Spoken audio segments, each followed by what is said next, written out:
While people are still arriving, I would like to take this opportunity to introduce the Every Learner Everywhere Expert Network powered by ISTE. Every Learner Everywhere recently launched the Expert Network powered by ISTE to offer professional learning and coaching for higher ed faculty and leaders to support their students through and beyond the COVID-19 crisis, including transitioning to digital learning. We encourage you to visit the Expert Network website, as we're going to post the link in the chat so that you can go out there for more information and to schedule a coaching session.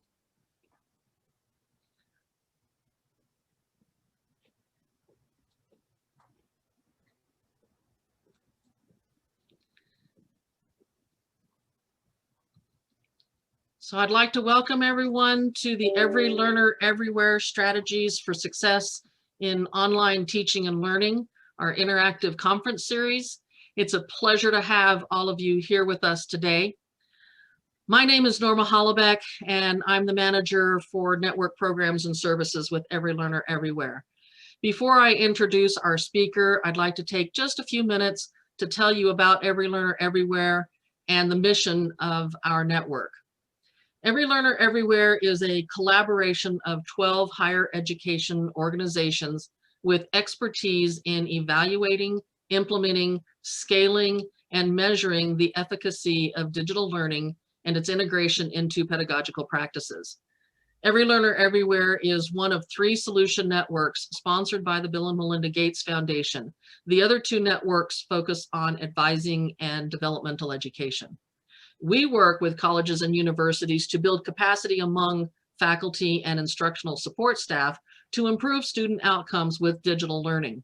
Our mission is to help institutions use new technology to innovate teaching and learning with the ultimate goal of increasing student success, especially for first-generation college students, poverty-impacted students, and students of color. Quick housekeeping note. We are recording today's presentation, which we will share after the webinar. And throughout the presentation, we welcome your questions in the Q&A section. So as a former biology professor and associate dean, I'm excited about today's discussion, Teaching in the Time of COVID, What Makes a Difference? Our speaker is Dr. Barbara Means, Executive Director of Learning Sciences Research at our network partner, Digital Promise. She studies the effectiveness of education approaches supported by digital technology. Her recent work includes studying the equity impacts of the shift to remote instruction because of COVID-19 and supporting colleges and universities in implementing continuous improvement research on their efforts to leverage technology to enhance teaching and learning in high enrollment gateway courses. Dr. Means has advised the U.S. Department of Education on national educational technology plans and authored or edited more than 6 books on learning and technology. Dr. Means? Thank you very much, Norma. Let me share my screen and show the slides. I appreciate that kind introduction. And today I'm going to talk about some of our research that has to do with looking at what we learned from the COVID experience that has implications for what we do now and in the future with instruction. So this is based on research I did with my Digital Promise colleagues that included 2 components. Mostly I'm going to talk about the national survey of over 1,000 undergraduates we did. And these were undergraduates who were taking college courses in 2020 that began with in-class meetings and then had to transition to entirely remote instruction. We obtained this sample working with Ipsos Knowledge Panel, which has 65,000 registrants.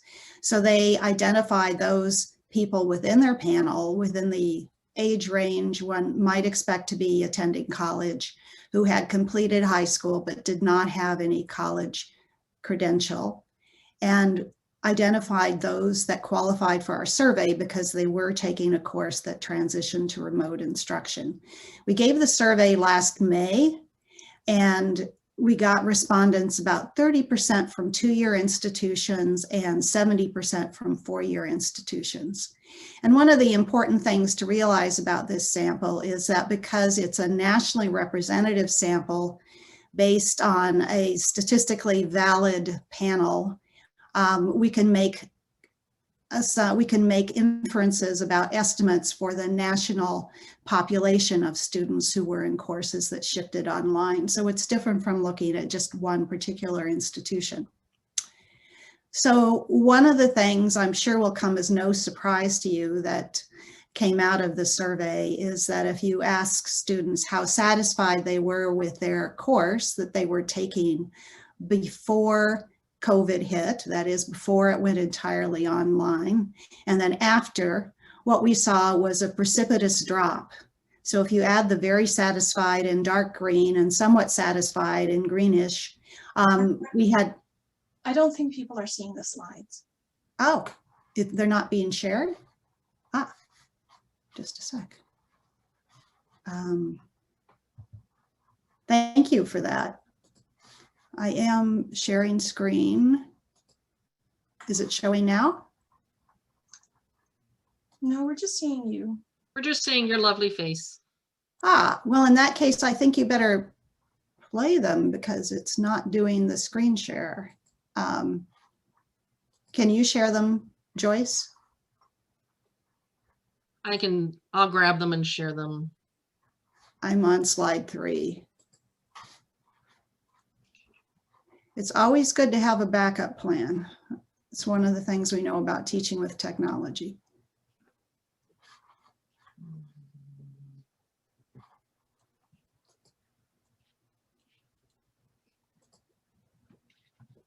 There, great, thank you. So what we see is this precipitous drop in the percentage of students who were very satisfied or very and somewhat satisfied. So if you will, that is the bad news, which is probably something you're well familiar with. But on the other hand, it's not as bad as some of the press portraits of instruction might have us believe. That is, even after COVID, you had 59% of students were at least somewhat satisfied with their course. So you can think of them as net positive. Still, that's a big drop. And the proportion of students who were very dissatisfied, that 13% after COVID, certainly went up. I'm going to spend the rest of this talk digging into reasons for student dissatisfaction with their remote learning experiences last spring and addressing some aspects of our research that have implications for how you can decrease the consequences of remote learning, that is the negative consequences of it. The next slide, please. So the first thing, of course, we think about is people that had difficulty connecting, internet connectivity issues or problems with hardware and software. And that could include not having access to a computer at all, because we know that in low-income houses, sometimes a mobile phone is the only way they can access the internet. So what you see here are the proportion of students who said they had internet connectivity on the left and hardware or software issues on the right. In both cases, they were asked how often they experienced those that were serious enough to interfere with their ability to attend or participate in the course. And what you see on the left is about 1 out of 6 students had internet connectivity issues, either often or very often, which is a serious problem. And on the right, it was somewhat less often that they felt limited by hardware or software issues. So that was more like 8% or 1 out of 12. But of course, when this did occur, it was serious for students. The next slide, please. This is a quote from one of the students. With the unstable internet that I have, I go in with more anxiety than I would normally if I were in person, because I don't know whether my internet is going to go out or I'll have to contact someone to get the test reset and then see if they're going to let me retake my test. And this is typical of what we heard, that these problems were sometimes intermittent. It was sometimes a matter of students having to share the bandwidth that was available in their home with other people in their home. Sometimes simply they were someplace that didn't have internet, and so they'd have to go somewhere else. And the next slide, please. So what we see is that we heard about these difficulties with internet access, and we also heard about difficulties finding a quiet place to work and competing responsibilities. But if you want to guess, you can imagine what the most frequent challenge that students posted was, and you can see that on the next slide. And it was difficulty staying motivated to do well in the course. From the instructor standpoint, that would be engagement. From the students, they expressed it as difficulty staying motivated. And you can see how serious this was, because 79% of students said it was either a minor or a major problem, and 42% cited this as a major problem. And you can see that's more than double the next most common problem that they cited, which was finding a quiet place where you could do your course online. The next slide, please. So what this really tells us is that motivation and engagement is essential to learning. Now, this isn't new. This slide comes from the National Academies of Sciences, Engineering, and Medicine, where I worked on the committee that produced the volume, How People Learn Too. And one of the things that's really emphasized in that volume is how intrinsic motivation and engagement with learning are something that develop and change over time. They're strongly influenced by culture and the social setting. It's something that happens over a lifetime, and sense of belonging and purpose in the learning environment are really key. Educators can play a part in either setting up situation to foster this kind of motivation and sense of belonging in the course, or not to foster it. And I think that's something that we saw echoed in the COVID survey findings. Next slide, please. So there are three components of engagement in the way we've conceptualized it. So one is the cognitive engagement, that is how interesting the material feels. The next slide, please. How interesting the material feels, how engaged you are with that particular material, and understanding what's expected of you in the course as you're engaging with the content. There is the social portion, which is really interacting with other people in the course and the sense of a social connection there, that you're part of a community.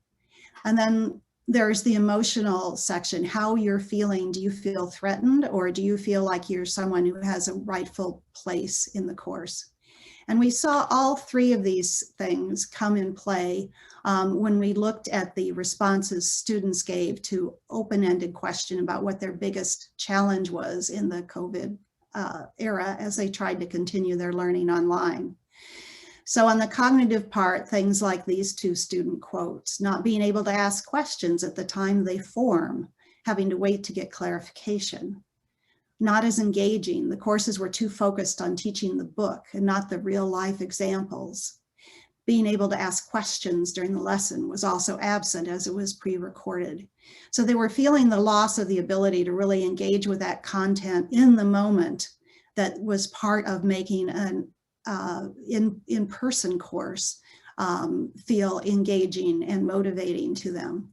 They also talked about loss of simply the structure that's provided by having to go to class at a certain time every day. There's a lot of talk about the social part, not having the in-person interaction, which they felt was a large part of their motivation, and to stay involved with the content. It was particularly hard, this one student notes, because many of the peers had audio and camera turned off. So it felt very isolating, like it was just you and the computer screen. And then finally, the emotional, not feeling a part of the class, not feeling connected to the course. These are things that came up in students' responses repeatedly. The next slide, please. So we, of course, when we wrote the survey, we did not know what students would say was their biggest challenge, but we did ask about a number of course experiences that are related to engagement. We had survey items on these experiences that map generally on those 3 areas of engagement.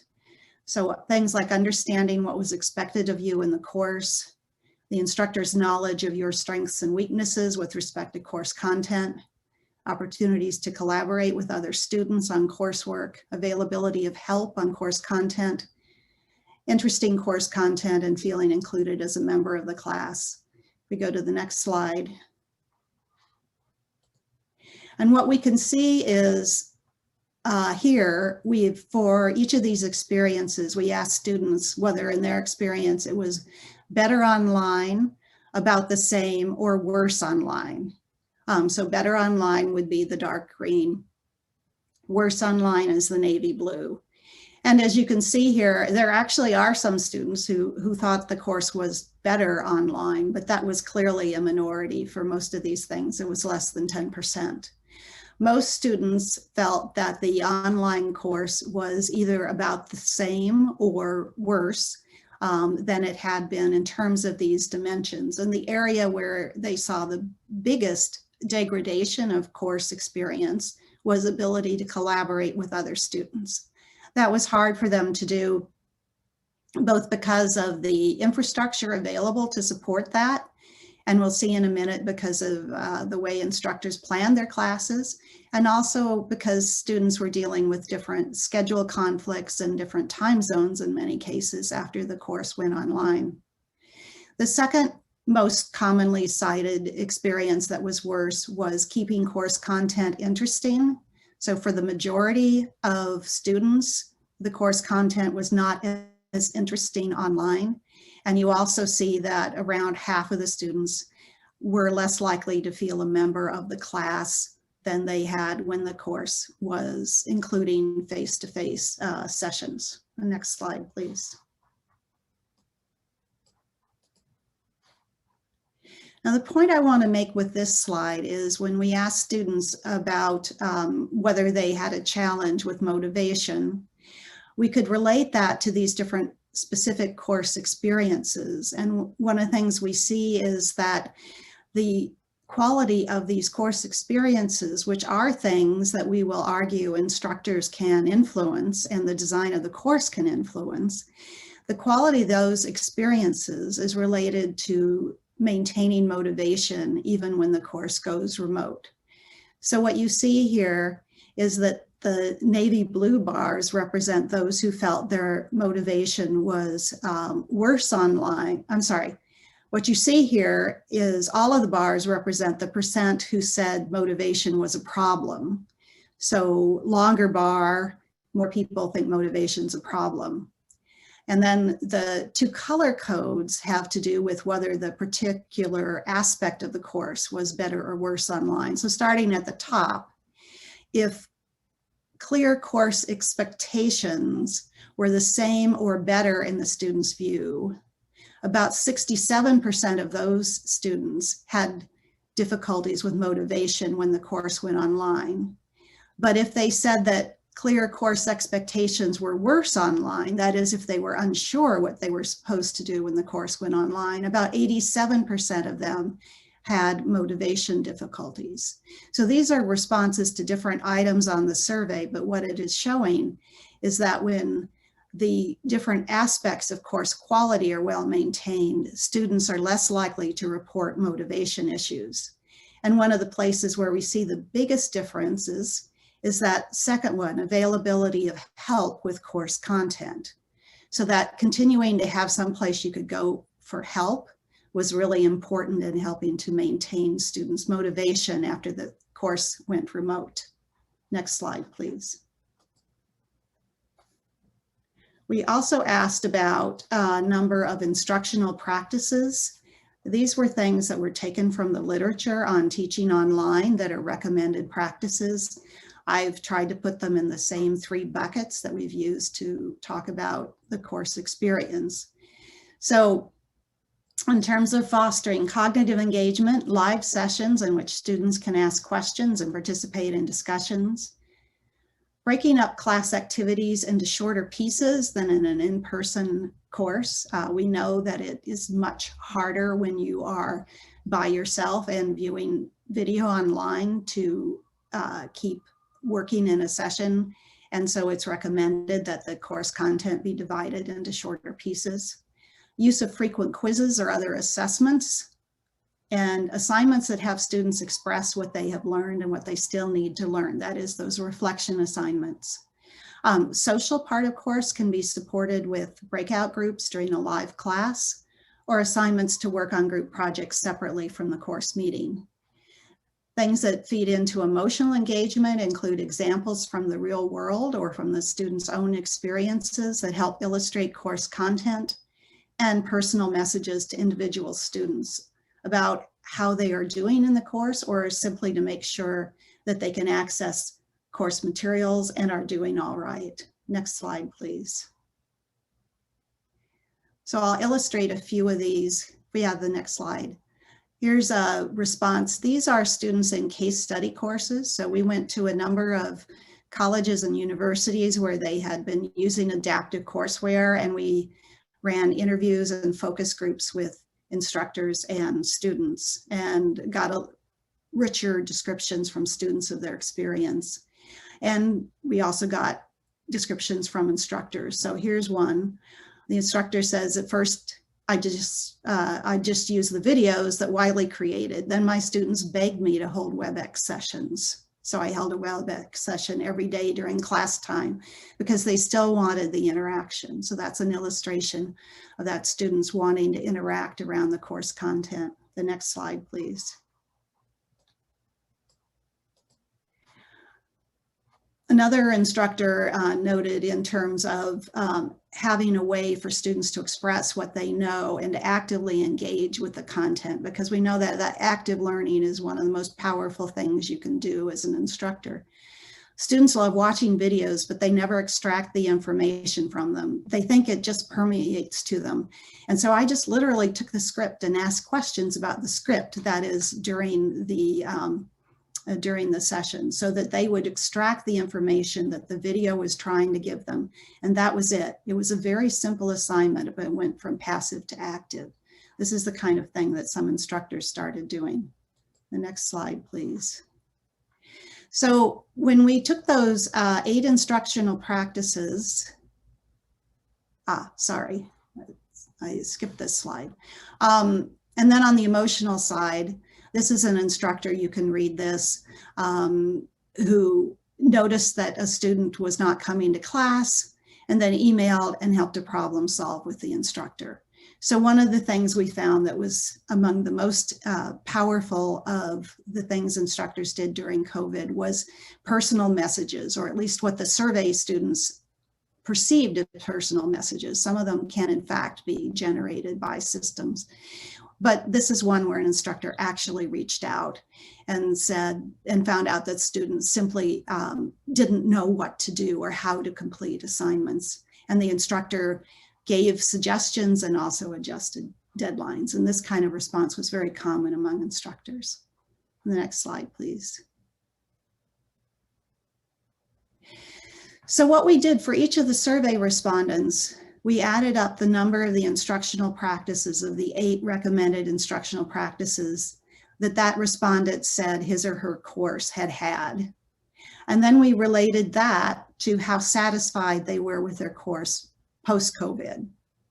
And we saw a very strong relationship between the number of these recommended instructional practices used and satisfaction in the course COVID. And so what this says to me is that it actually makes a difference when instructional designers and instructors implementing their courses actually put these practices into play, which hopefully more of this is happening this fall and more will continue to happen than happened last spring when instructors had very little time to adapt their course. The next slide, please.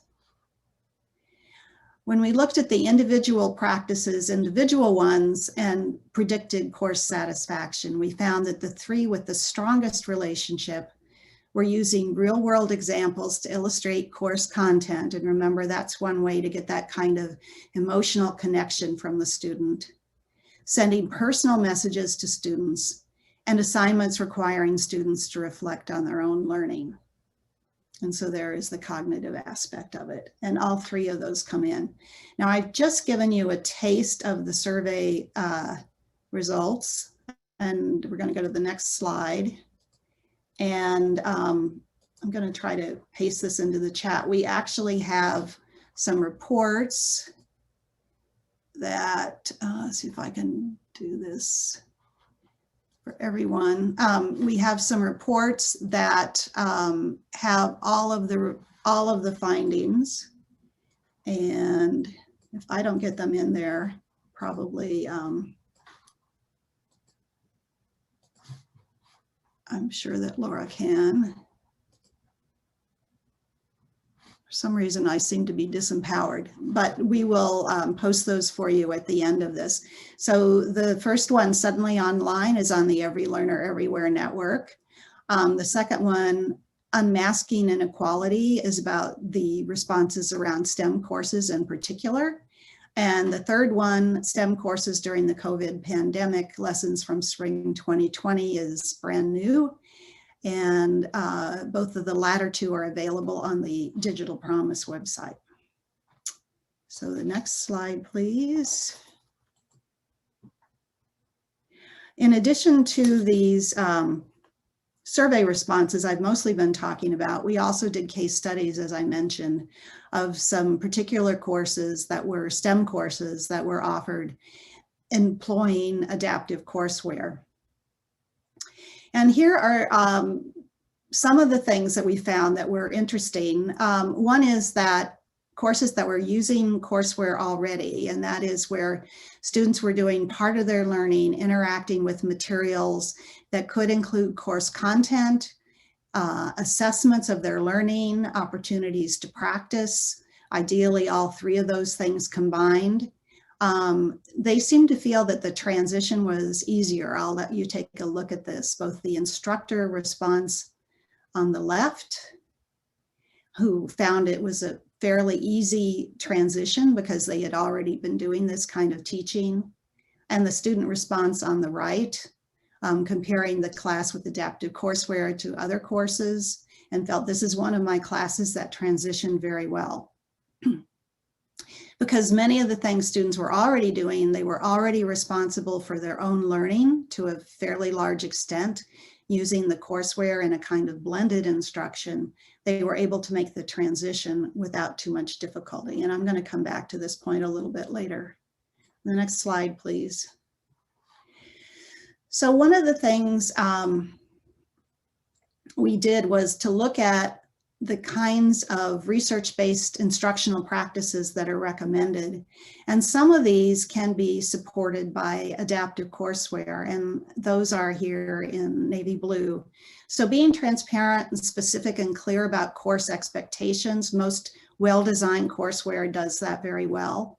They use, by definition, formative assessment data to shape instruction. Students are assessed, and what they do next depends on those assessment results. So students can take different paths through the material depending on what they already know and how quickly they are acquiring material. Having varied and personalized instructional resources and activities is something that is built into good courseware, as is spaced and interleaved practice, where you don't just ask a question once and then move on, but it actually reappears, and testing for retention as well as understanding the first time. Timely and targeted feedback is something that adaptive courseware does very well. Students can get immediate feedback as they're working through practice exercises and quizzes. And then scaffolding learning strategies, that is having organization and supports for students to learn how to time their own work on a regular schedule, and how to check their comprehension. That's something that's built into good adaptive courseware. And then the next slide. But other things that are recommended for instructors as good teaching and learning are not necessarily supported by courseware. So that includes developing an inclusive course climate for your students where everyone is felt that they are a rightful member of the course and that their opinion is valued. Building on students' prior knowledge and interests using real-world examples and challenges. That's good instruction whether you're online or not, but it's something that instructors need to do.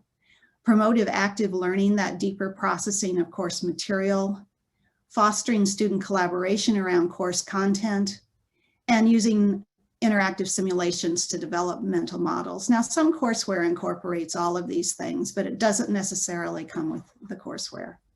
And the next slide. So one of the things we did here was we looked at different practices and we compared the national sample that I was talking about earlier for STEM courses with the adaptive courseware total from our case studies. And one of the things we saw was that there was less use of recorded lectures actually in the national sample, interestingly enough. That's why it's a star, it's a significant difference. Something else we saw was that there was actually more use of real world examples in the adaptive courseware groups. There was more use of live lectures with the class watching in real time in the national sample. And assignments having you reflect on what you still needed to learn was something that was more common in the courseware sample. However, group projects separate from course meetings were less common in the adaptive courseware sample. So some of these things seem to go along with the use of courseware. Some of them do not.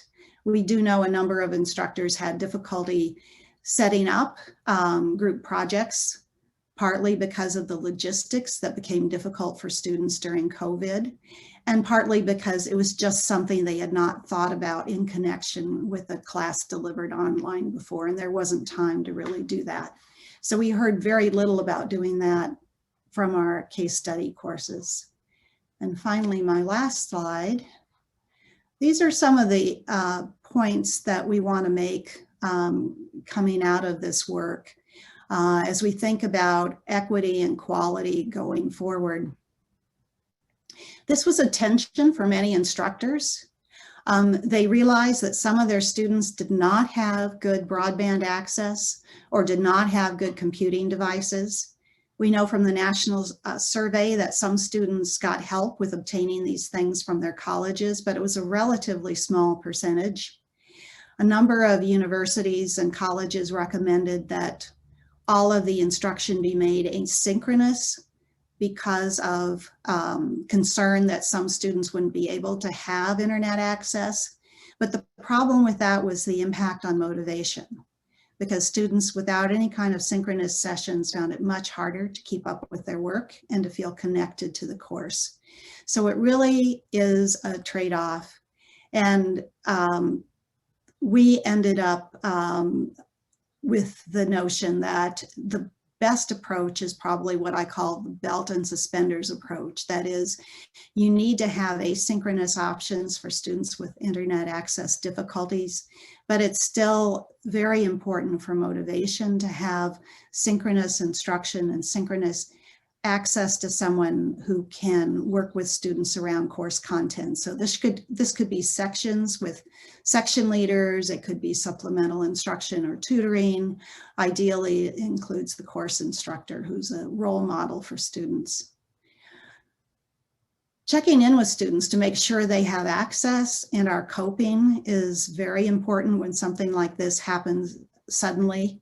I think it will be less of an issue because it's less of a surprise right now. There's a little more planning around it, but still, we can't expect that we're through the tunnel yet. And there are always more interruptions that are possible in the future. It can happen due to hurricanes or other natural disasters, not just epidemics. I talked about having both synchronous sessions and asynchronous sessions for student engagement. part of the synchronous session is really having a way to be a person for students, to inject some of your personal feelings, to inject humor, to be what they call instructor presence is very important, because we saw in the students' responses to survey items and also in focus groups that their sense of connection to the instructor and that the instructor cares is really a large part of their motivation for learning.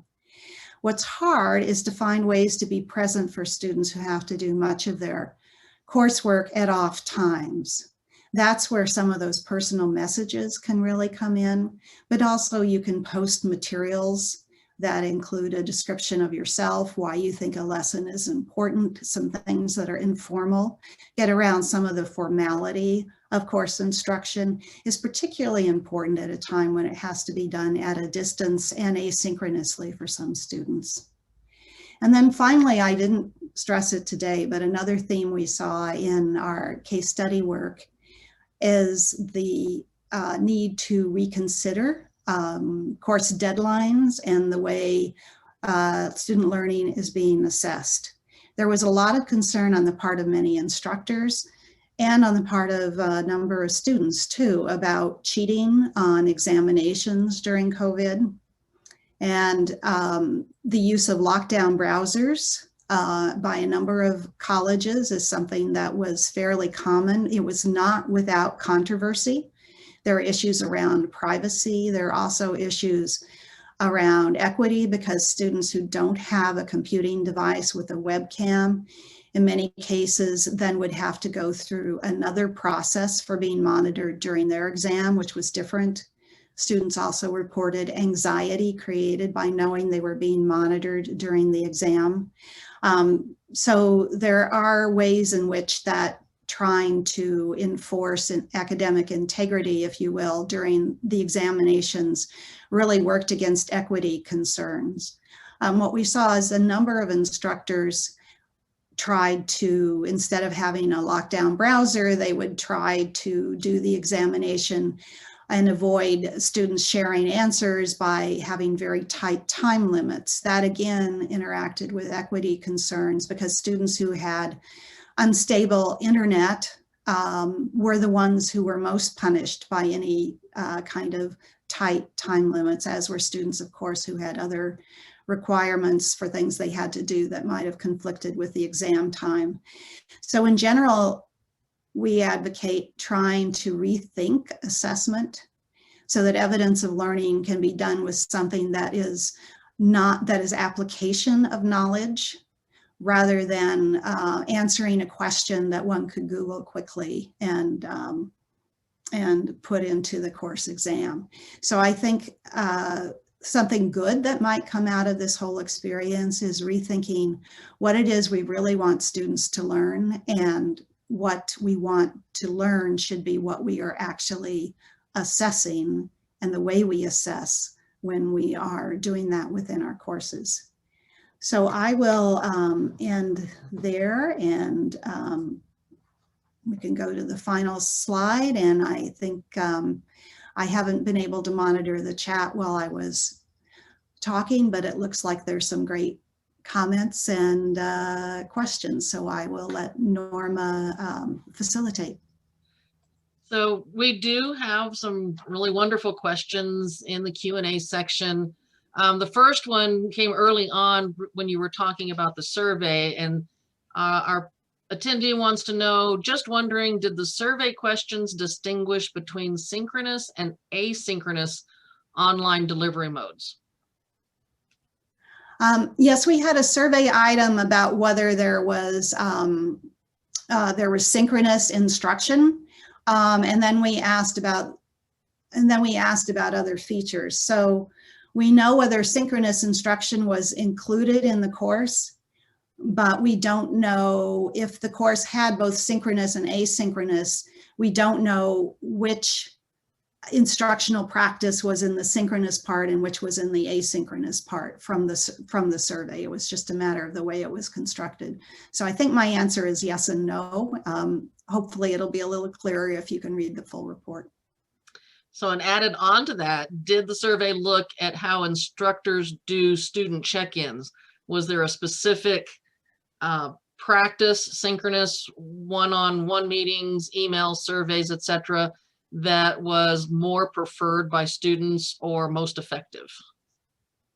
We didn't get that from the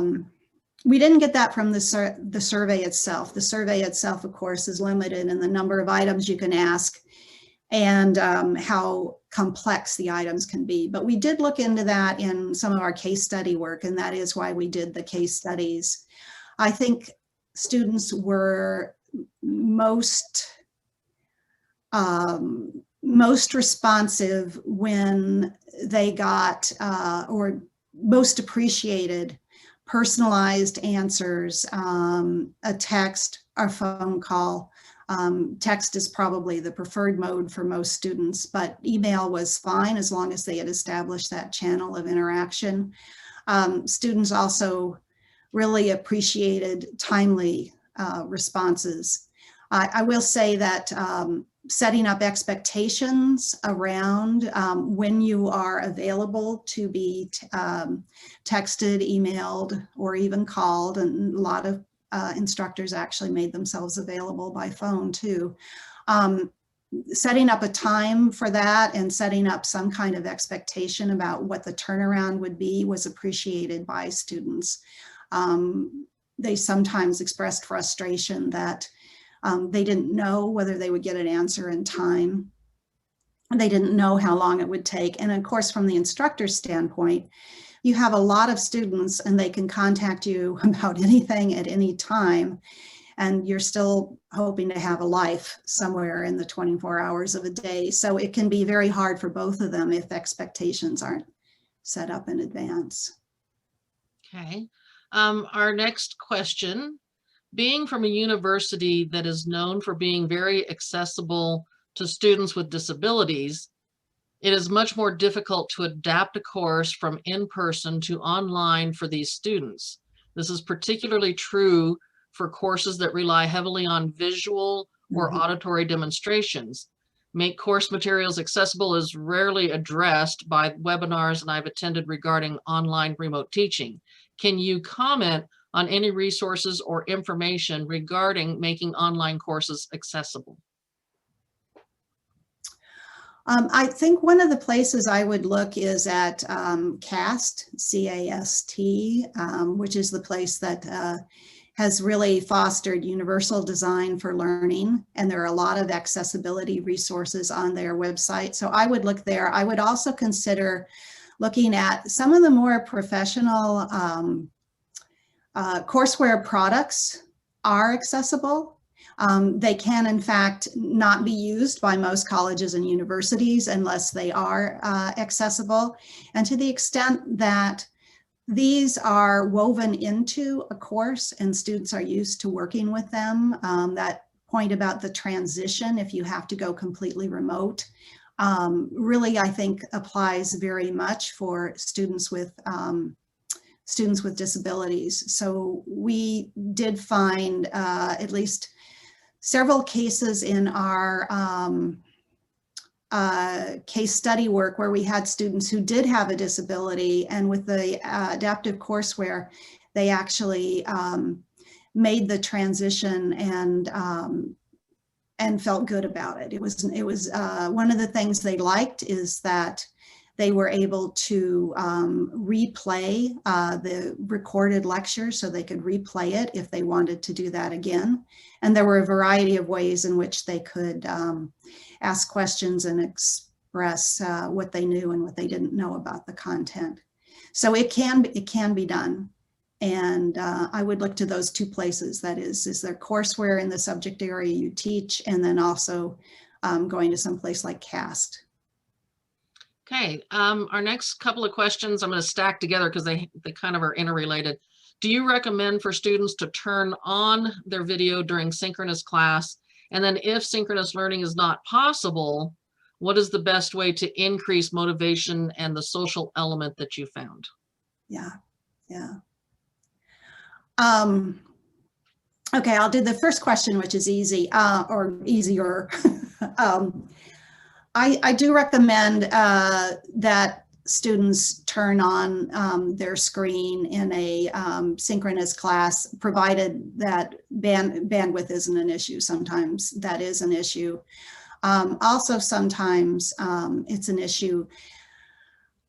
They may have to work in places that they don't necessarily want the world to see. And if they don't have the capability on their computer to put in a phony background like I've done here,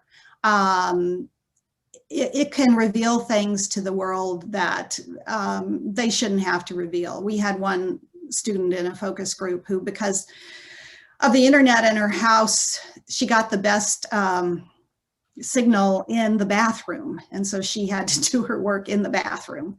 And in a situation like that, you would want either to be able to put up a background or just simply have your icon. So I think encouraging people who feel comfortable to be on the video is a good practice, but understanding there may be good reasons why that really doesn't work for some of your students. The second question is the one I think we're all really trying to work on, is how do you have that sense of belonging and sense of interaction when some things have to be asynchronous. And I do think it is partly a matter of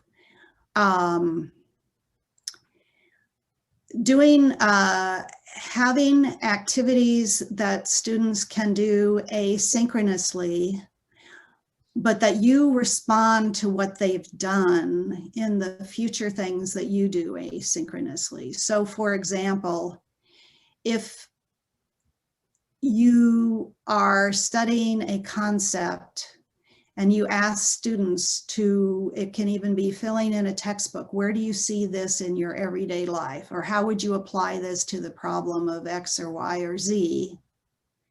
And then when you come back and maybe you're doing the next lecture and maybe you're going to do that, it's going to be posted, it will be asynchronous, but you can actually talk about particular responses. And you can say, 3 students said this, or, Ramon had a really interesting example of how this, which is a really good example. And so there are ways to be personal even when you have to be asynchronous. It's harder, and I think we're all struggling on how to get better at it and to still project personality and personal attention to people when we have to be both remote and asynchronous. So, and that's something I'm still trying to figure out myself. So I'm just trying to give some suggestions to get the conversation started. Okay, our next question. I'm wondering about students' responses to the survey item about opportunities to collaborate with other students. My experiences in the past 5 years were that students find it more challenging to complete a group project online than face-to-face. I've tried various methods to address the concerns that students raised, such as poor quality work of their team members, lack of communication, and so forth. But I still received concerns from students and finally had to drop group projects from all my online courses and now no longer receive any concerns. I do have social engagement aspects in my class with online discussions. I'm curious if you have any further information on this topic. This is another point I think that is right at the cutting edge of where we are trying to figure things out, or at least I'll speak for myself. Yes, we did hear cases of students who found it difficult to get in touch with group members. It appears to be easier if there is some in-person component of the course and if the groups had been set up prior to having to go remote, and so they were already fairly close-knit groups. But that doesn't carry over for everybody, so that is difficult. Some of the things that seem to work better for group work would be shorter term sessions or shorter term projects rather than long-term projects, which we often like to do when we do have the benefit of students being able to get together face to face. And so shorter term things where, say, it could be a challenging math problem or something that you've given to students to work on, different groups to work on it or to find different ways to work on it. But it's something that's going to be done within the week as opposed to over many weeks, seems to be a way to get some of those benefits of group work without having quite the logistical challenges you do with the long-term projects. But again, I think this is an area for innovation and research and maybe the development of new tools, because it's likely something that's going to be important for the future, and there just aren't a lot of good models of good practice for it. And a lot of people have had the same experience you have of the long-term projects just not working very well. Okay, our next question. On the issue of recording lectures so that students can watch them later. In a face-to-face environment, attending the lectures is critical since they cannot be reproduced. By recording the lecture and posting them gives students the opportunity to see it later. However, versus a face-to-face environment, would you see this as counterintuitive, especially moving from face-to-face to remote? Can it lead to students not bothering to attend online lectures, knowing that they will be posted later? What are your thoughts? Well, certainly that is a problem that's encountered. And so actually in the report we just posted, we talked about the tension between these two things. And that's something that really instructors faced and are continuing to face. One of the things that a number of our case study instructors did was to post the lectures so they could be watched later, but they also had requirements, if you will, for, you could call it homework, but it was requirements for a kind of note-taking activity or kind of, I don't know that I would call it a quiz, but it was a structured note-taking or answering questions based on the lecture that would have to be turned in on a schedule. So where the student might not have to be there exactly at 10 a.m. on Tuesday to watch the lecture because it's posted online, even though that was the normal class time, the notes on the lecture still would be due Thursday at 9 a.m. or whatever. So that was a way of keeping students from getting too far behind. Generally, credit was given for these if they are in fact turned in. It wasn't an attempt to quiz the student, but it was an attempt to give them some structure to make it less likely that they would put everything off to the end and fall behind. And we know what consequences that has. So this kind of a requirement for turning in notes or answers to questions that are embedded in the lecture was fairly common among case study instructors, and they felt they had good luck with it. And the students in those courses talked less about being left behind and procrastinating to the very end than the students did on the survey. So I think we have time for at least one more.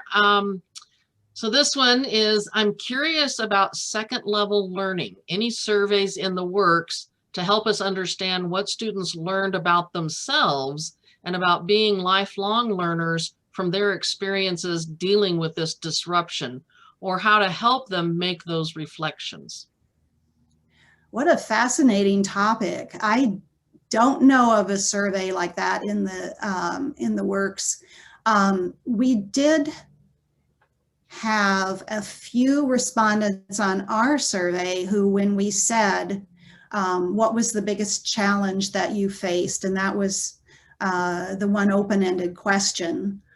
We did have a few who said, you know, it was kind of hard, but I really learned a lot, and now I know I can do this and I can do it in the future. So I do think there are some students who had that experience, but we're going to have to get a lot better at scaffolding their learning when they have to be independent in order to give more students that successful learning experience. Okay, I think we've been through all of our questions. I would like to ask that our participants, we have if you take a few minutes just to complete our survey for today's presentation using the chat link that is in there.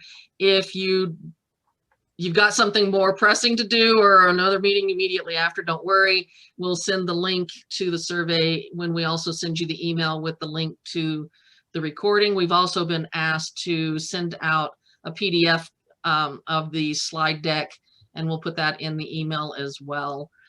So just if you don't mind taking a few minutes. And as a quick reminder, we do encourage you to visit the Every Learner Everywhere website, our resources page, our expert network page as well. These were all fascinating questions. It was a wonderful opportunity for everyone to learn, as well as us here at Every Learner to hear from everyone out there.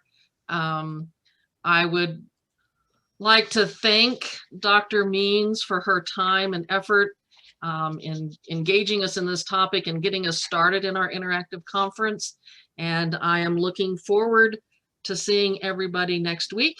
So thank you for attending today, and we'll see you all shortly within the week. Thank you so much. Thank you.